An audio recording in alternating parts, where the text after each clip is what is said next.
So here we are to talk about income taxes and how the upcoming election might affect tax policy and what we are thinking about doing for our clients. So I have with me Emily Wood, who's our Director of Financial Planning here at Connecticut Wealth Management, and of course Mike Tedone, who is a recovering CPA, did returns for roughly 140 years, I think. Yes, or 30, somewhere 30. in between Somewhere the two between of them. those. Great. So thanks for joining us. And again, there is 6 feet between all of us. We're respecting protocols. So from the top, Emily, maybe you could give us a summary as to what the policies are that are being proposed by the two presidential candidates. Sure.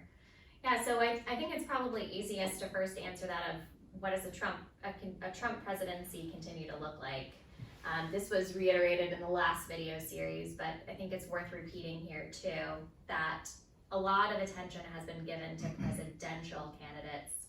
And we live in a democracy where he's not a king. It's not a unilateral decision to make changes to tax code. We do have checks and balances with Congress. So let's assume for a moment it's a full sweep one way or another, just to make our conversation a little more clear. If it's a Trump presidency and a Republican-controlled Congress, it's really more of the same that we've experienced since 2018. Rates for corporations will continue to be low on a relative basis. Rates for high-income individuals will continue to be low on a relative basis, and we'll continue to see incentives for self-employed individuals. On the Biden side, things are different, pretty wildly different. There's proposed changes to how capital gains are taxed, and really some major changes for individuals with income in excess of $400,000 and $1 million. Those are the two key numbers that we're really paying attention to, and frankly, that a lot of our clients fall into as executives and business owners. In particular, we're paying attention to what does a Biden presidency look like for those individuals. So what do you do now? In advance of the election, do you start making changes based on the polls that you see? Or, and I guess in a corollary to that, are there opportunities? Are there opportunities that are going to be presented, or maybe that are presenting themselves right now when it comes to trying to minimize tax liability? There are always opportunities. I think we're getting that question quite a lot. What are we doing? What should we be doing now? And the answer that we're giving our clients and everyone is just to sit tight. To make any sort of changes right now would be speculative. We've been in the last presidential election where we thought Hillary Clinton was going to win, and there was a bit of a surprise there. So we're not going to be speculative, but we will be prepared. So we are running dress rehearsals in the office about, okay, here's what it looks like with a Republican-controlled White House and Congress. Here's what it looks like with a Democratically controlled White House and Congress. And how quickly can we respond to these changes so that our clients aren't missing out? But to your point about opportunity, I really think about tax law changes and legislations as just being like market corrections. Anytime there is disruption, there's always opportunity. And what is the status quo for us is that from a tax planning perspective, if you are paying attention to the details, if you are looking at the timing and source of your income, if you are looking at the timing and source of tax preferred expenses, there's undoubtedly savings to be had.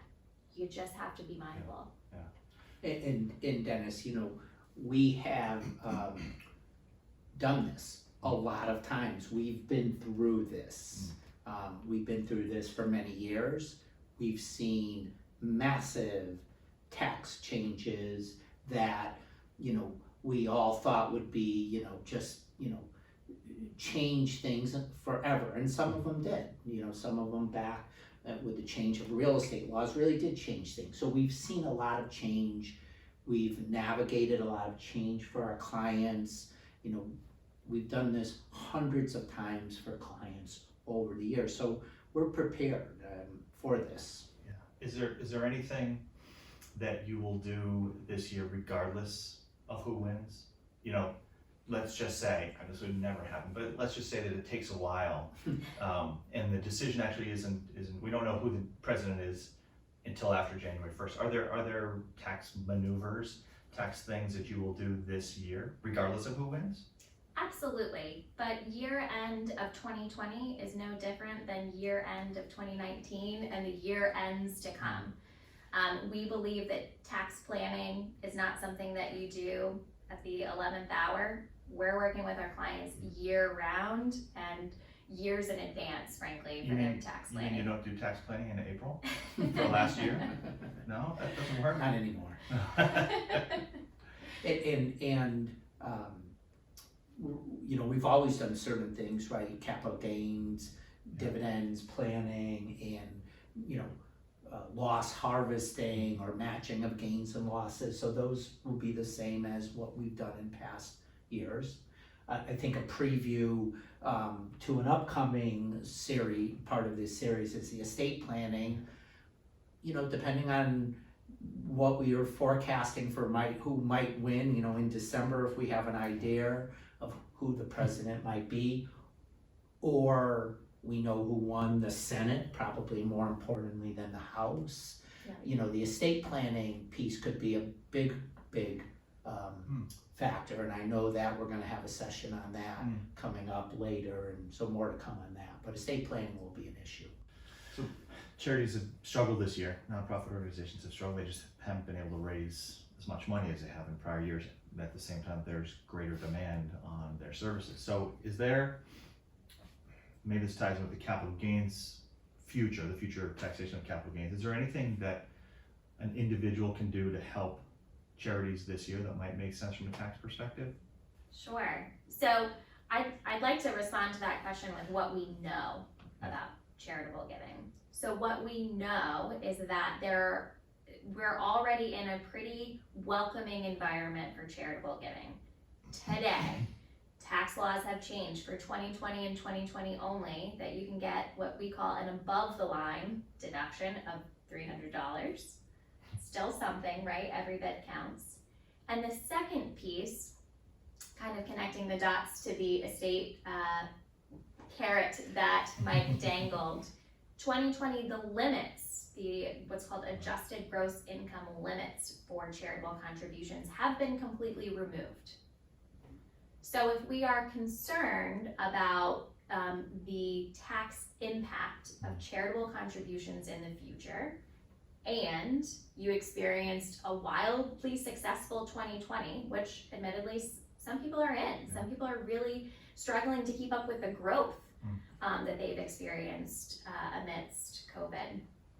We're looking to see if we can add, again, some tax efficiency to your charitable giving.